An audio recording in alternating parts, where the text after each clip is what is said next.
बिस्मिल्लाहिर्रहमानिर्रहीम। अस्सलाम वालेकुम।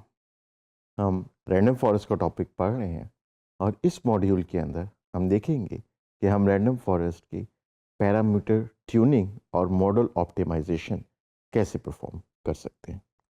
पैरामीटर ट्यूनिंग के लिए हमारा गोल ये है कि हम उसकी प्रिडिक्शन की परफॉर्मेंस को इम्प्रूव कर सकें और उसकी जनरलाइजेशन को भी इम्प्रूव कर सकते हैं। जनरलाइजेशन को इम्प्रूव करने का मकसद ये है कि उसकी ओवर फिटिंग ना हो। रैंडम फॉरेस्ट हाइपर पैरामीटर्स जो हैं वो ट्री की ग्रोथ को और उसके एंसेंबल बिहेवियर को कंट्रोल करते हैं। यहाँ पे हमने वर्ड यूज़ किया हाइपर पैरामीटर्स। तो हमारे पास मशीन लर्निंग मॉडल्स के पैरामीटर्स होते हैं और हाइपर पैरामीटर्स होते हैं। पैरामीटर्स वो होते हैं जिनको मशीन लर्निंग का मॉडल खुद इम्प्रूव करता है, जैसा कि मॉडल के वेट्स। और हाइपर पैरामीटर्स वो पैरामीटर्स होते हैं जिनको ह्यूमन ऑपरेटर ऑप्टिमाइज करता है। रैंडम फॉरेस्ट की प्रॉपर ट्यूनिंग से एक हमें बैलेंस अचीव हो जाता है बिटवीन बायस एंड वेरिएंस, जिससे हमारी ओवर फिटिंग से भी बचत हो जाती है और अंडर फिटिंग से भी बचत हो जाती है। रैंडम फॉरेस्ट के जो पैरामीटर्स हम ट्यून कर सकते हैं उसमें है नंबर ऑफ एस्टिमेटर्स, यानी कि रैंडम फॉरेस्ट के अंदर हमें कितने डिसीजन ट्रीज से डिसीजन करवाना है। डिसीजन ट्रीज की मैक्सिमम डेप्थ कि वो कितना डीप जा सकते हैं। मिनिमम सैंपल स्प्लिट के कितने सैंपल्स मिनिमम हो तो नोड को स्प्लिट कर दिया जाए। मिनिमम सैंपल्स लीफ के कितने सैंपल्स रह जाएं तो उस नोड को लीफ कंसिडर किया जाए। और मैक्सिमम फीचर्स के पूरे डेटा सेट में हर डिसीजन ट्री ने जो फीचर्स लेने हैं वो कितने मैक्सिमम फीचर्स लेने की उसको इजाज़त है। तो पहले हम बात करते हैं नंबर ऑफ एस्टिमेटर्स के ऊपर। इससे हमें पता लगता है कि हमारे रैंडम फॉरेस्ट के अंदर कितने डिसीजन ट्रीज होंगे। अगर हम बहुत थोड़े डिसीजन ट्रीज ले लेंगे तो हमारे पास रिजल्ट्स की वेरिएंस बहुत ज़्यादा बढ़ जाएगी। अगर हम ज़्यादा ट्रीज लेंगे तो हमारी प्रिडिक्शंस जो है वो ज़्यादा स्टेबल हो जाएंगी, लेकिन हमारा ट्रेनिंग टाइम और इन्फ्रेंस टाइम भी बढ़ जाएगा। तो इसलिए हम यूजुअली 100 से 200 ट्रीज़ के बाद स्टार्ट करते हैं और इन ट्रीज़ को बढ़ाते जाते हैं एक्यूरेसी और ट्रेनिंग टाइम को बैलेंस रखते हुए। इसके बाद जो पैरामीटर जिसको हम ट्यून कर सकते हैं वो है maximum depth of the tree. इसके अंदर हम ये डिफाइन करते हैं कि हर ट्री कितने लेवल्स डीप जा सकता है। इसकी वजह से भी बायस और वेरियस कंट्रोल करने में हमारी हेल्प हो जाती है। अगर हम बहुत शैलो ट्रीज़ यानी छोटे ट्रीज़ बनाएंगे तो हमारे मॉडल की अंडर फिटिंग का चांस ज़्यादा हो जाएगा। अंडर फिटिंग का मतलब जैसे हमने देखा था ये है कि मॉडल जो है वो सारा का सारा डेटा को लर्न कर ही नहीं पाएगा और हम उसको बड़ी जल्दी रोक देंगे इससे पहले कि वो पूरी अच्छी प्रिडिक्शन कर सकता। अगर हम बहुत ज़्यादा डीप ट्रीज़ बना लेंगे तो फिर हमारे पास ओवर फिटिंग का चांसेस बढ़ जाएंगे। लिहाजा हमने जो नंबर ऑफ़ ट्रीज़ एस्टिमेट करके डालने हैं वो इतने कम नहीं होने चाहिए कि अंडर फिटिंग हो जाए और इतने ज़्यादा भी नहीं होने चाहिए कि ओवर फिटिंग हो जाए। मिसाल के तौर पे अगर हम मैक्स डेप्थ जो है उसको 3 या 4 रखें तो वो बहुत सारे पैटर्न्स को मिस कर जाएगा, जिन पैटर्न्स के असल रंग उनकी 3 या 4 डेप्थ के बाद शुरू होते हैं। और अगर हम मैक्स डेप्थ को नन कर दें यानी उसको अनलिमिटेड डेप्थ की इजाज़त दे दें तो फिर वो पैटर्न्स को मेमोराइज यानी रट्टा मारना शुरू कर देगा, जो कि हम नहीं चाहते। तो इसलिए बेस्ट प्रैक्टिस ये है कि हम क्रॉस वैलिडेशन या आउट ऑफ बैग एरर का इस्तेमाल करें और ट्री की डेप्थ जो है वो 5 टू 20 के दरमियान रखें, जो कि इंडस्ट्रियल बेस्ट प्रैक्टिस है। इसके बाद एक और पैरामीटर जिसको हम ट्यून कर सकते हैं वो है minimum samples to split a node, जिसमें हम ये डिफाइन करते हैं कि किसी नोड के अंदर कम से कम कितने सैंपल हों तो हम उसको स्प्लिट करेंगे, अदरवाइज हम उसको लीफ नोड बना देंगे। इससे हमारे ट्री की ग्रोथ जो है वो हमारे कंट्रोल के अंदर आ जाती है। अगर हम इसकी वैल्यू बहुत लो कर देंगे तो हमारे पास ओवरफिटिंग के चांसेस बढ़ जाएंगे और अगर हम इसकी वैल्यू हाई रखेंगे तो हमारे पास ज़्यादा जनरलाइज ट्रीज़ बनेंगे। फॉर एग्ज़ाम्पल अगर हम कहते हैं कि जी मिनिमम सैंपल्स का स्प्लिट 2 रख दिया जाए तो इसका मतलब है कि हमें प्योर लीव्स चाहिए। प्योर लीव्स का मतलब वो वाले लीव्स हैं जिनमें सिर्फ एक क्लास के सैंपल्स होते हैं। अगर हम मिनिमम सैंपल्स का स्प्लिट 50 कर देंगे तो हमारे पास आउटपुट जो है वो ज़्यादा स्मूथ हो जाएगी। तो इसके लिए हम क्या करते हैं कि हम पैरामीटर ट्यूनिंग करते हैं based on the data set size. जितना बड़ा डेटा सेट हमारे पास होगा उतना हम स्मॉलर स्प्लिट्स को अफोर्ड कर सकते हैं। एक और पैरामीटर जिसको हम ट्यून कर सकते हैं वो है minimum samples at leaf node. यह डिफाइन करता है कि एक लीफ नोड के अंदर कम से कम कितने सैंपल्स हों तो हम उसको लीफ कंसिडर करेंगे। इसकी वजह से हमारी जनरलाइजेशन इफेक्ट होती है। अगर हम इस पैरामीटर की वैल्यू स्मॉल रखेंगे तो हमारे पास स्मॉल लीव्स मिलेंगे जो कि ओवरफिटिंग की तरफ जा सकते हैं और इससे हमारी ट्री की डेप्थ भी बहुत ज़्यादा बढ़ जाएगी। अगर हम इस पैरामीटर की वैल्यू हाई रखेंगे तो हमारे पास ज़्यादा स्मूथ आउटपुट आ जाएगी। मिसाल के तौर पे अगर हम कहते हैं कि जी minimum samples in a leaf should be equal to 1, तो फिर वो नॉइज़ को मेमोराइज कर देगा, क्योंकि एक दो सैंपल्स की नॉइज़ तो वैसे ही डाटा में मौजूद होती है। अगर हम मिनिमम सैंपल्स ऑफ लीफ जो हैं वो उसकी वैल्यू 5 कर देंगे तो इससे हमारी ओवरफिटिंग रुकने के चांसेस बढ़ जाएंगे। तो यूजुअली हम 1 to 5% ऑफ डेटा सेट जो है उसको यूज़ करते हैं इस पैरामीटर की वैल्यू रखने के लिए। ये डिफरेंट पैरामीटर्स थे जिनकी हमने देखा कि हम ट्यूनिंग कर सकते हैं।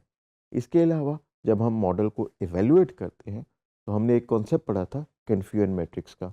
जो एक मैट्रिक्स होती है हमें बताती है कि किस क्लास को किस क्लास के साथ मॉडल कन्फ्यूज़ कर रहा है। कन्फ्यूजन मैट्रिक्स को बनाने के लिए हमारे पास 4 डिफरेंट कॉन्सेप्ट्स होना बड़ा ज़रूरी है। पहली चीज़ है ट्रू पॉजिटिव। अब यहाँ पे आप देखें कि हमारे पास 2 लफ्ज़ हैं, ट्रू और पॉजिटिव। इसमें ट्रू का मतलब ये है कि मॉडल ने जो प्रिडिक्शन की वो बिल्कुल ठीक ही थी, और पॉजिटिव का मतलब है कि मॉडल ने ये कहा कि ये क्लास डाटा के अंदर मौजूद है। इसके अगेंस्ट अगर हम नेगेटिव कहेंगे तो इसका मतलब है कि मॉडल ने प्रिडिक्ट किया कि ये क्लास डाटा के अंदर मौजूद नहीं है प्रिडिक्शन के वक्त। और अगर हम फॉल्स का लफ्ज़ यूज़ करेंगे तो इसका मतलब है कि मॉडल की प्रिडिक्शन गलत है, चाहे वो पॉजिटिव थी या वो नेगेटिव थी। लिहाजा इन दोनों वर्ड्स को यूज़ करके हम 4 डिफरेंट वैल्यूज़ बना सकते हैं। ट्रू पॉजिटिव, जिसका मतलब है कि मॉडल ने कहा कि डाटा के अंदर ये वाली क्लास मौजूद है जो उसको टेस्टिंग सैंपल दिया गया, और उसकी प्रिडिक्शन ठीक भी थी, लिहाजा हमने उसको ट्रू कह दिया। ट्रू नेगेटिव का मतलब है कि मॉडल ने कहा कि जो उसको टेस्ट डाटा दिया गया है इसके अंदर मतलूब क्लास मौजूद नहीं है, और उसकी प्रिडिक्शन ठीक भी होगी, इसलिए हमने उसको ट्रू नेगेटिव कह दिया। फिर हम फॉल्स पॉजिटिव की तरफ आते हैं। इसका मतलब ये है कि मॉडल ने कहा कि जो हमें टेस्ट इनपुट दी गई है उसके अंदर ये क्लास मौजूद है, लेकिन उसकी प्रिडिक्शन गलत हुई, लिहाजा ये एरर है और हम इसको टाइप 1 एरर कहते हैं। फिर इसी तरह फॉल्स नेगेटिव में मॉडल ये कहते हैं कि टेस्ट डाटा के अंदर क्लास मौजूद नहीं है और उसकी प्रिडिक्शन गलत है, यानी क्लास मौजूद थी। इसको हम टाइप 2 एरर कहते हैं। तो इन 4 कॉन्सेप्ट्स को हमें पता होना बड़ा ज़रूरी है, और कन्फ्यूजन मैट्रिक्स के अंदर इन 4 कॉन्सेप्ट्स को यूज़ किया जाता है। इसके अलावा प्रिसीजन और रिकॉल में भी इन 4 कॉन्सेप्ट्स को यूज़ करके हम इनके फॉर्मूले बनाते हैं। तो अब हम चलते हैं जुपिटर नोटबुक की तरफ और पाइथन के अंदर इस कॉन्सेप्ट को इम्प्लीमेंट करके देखते हैं। तो अभी हम जुपिटर नोटबुक के अंदर देखते हैं कि हम सबसे पहले तो लाइब्रेरीज अपनी इंपोर्ट कर लेंगे, और इस दफ़ा जो है हम ब्रेस्ट कैंसर का डेटा सेट ही यूज़ कर रहे हैं अपने एक्सपेरिमेंट्स के लिए।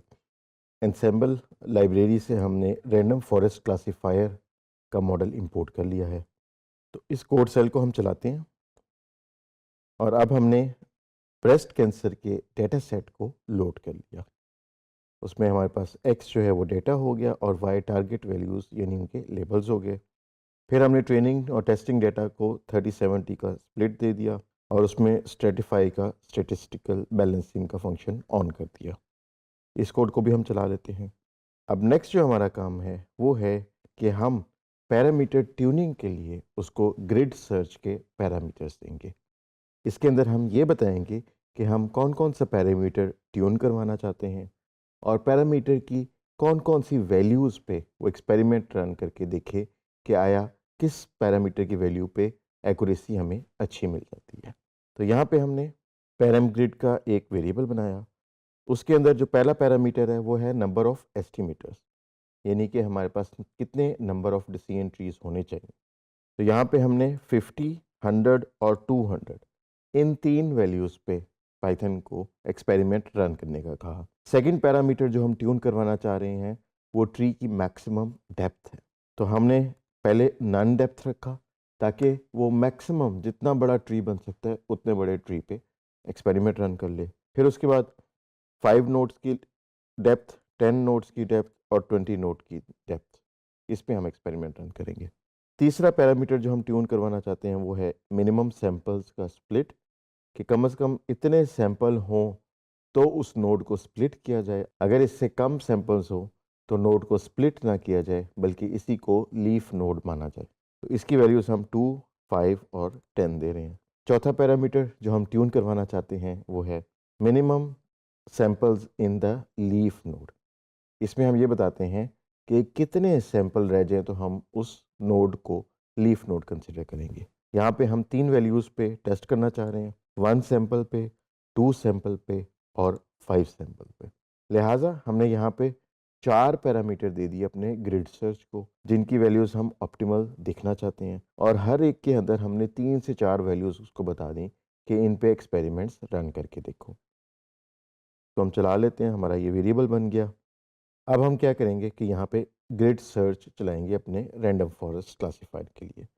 तो हमने रैंडम फॉरेस्ट क्लासीफायर का ऑब्जेक्ट बना लिया, रैंडम स्टेट 42 इनिशियलाइज कर दी और नंबर ऑफ जॉब्स जितनी पॉसिबल हो सकती हैं वो कर दी।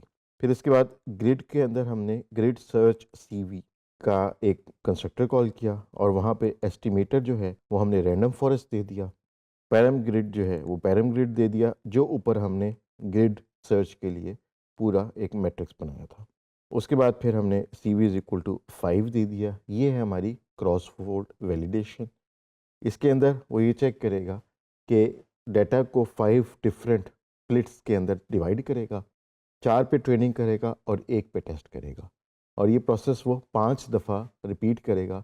इसलिए हम इसको 5 फोल्ड क्रॉस वैलिडेशन कहते हैं। स्कोरिंग का मैकेनिज़्म हमने एक्यूरेसी को रखा और नंबर ऑफ जॉब्स जितनी बन सकती हैं उतनी पॉसिबल कर दी। इसके बाद हम ग्रिड डॉट फिट का फंक्शन कॉल करेंगे और वहाँ पे ट्रेनिंग डेटा का इनपुट डेटा और ट्रेनिंग डेटा के लेबल्स हमने इनपुट में दे दिए। तो अब हम इस कोड सेगमेंट को रन करते हैं। इस कोड सेगमेंट को थोड़ा सा टाइम लगेगा डिपेंडिंग ऑन योर CPU या GPU स्पीड, और उसके बाद फिर वो इस ग्रिड सर्च को परफॉर्म करेगा।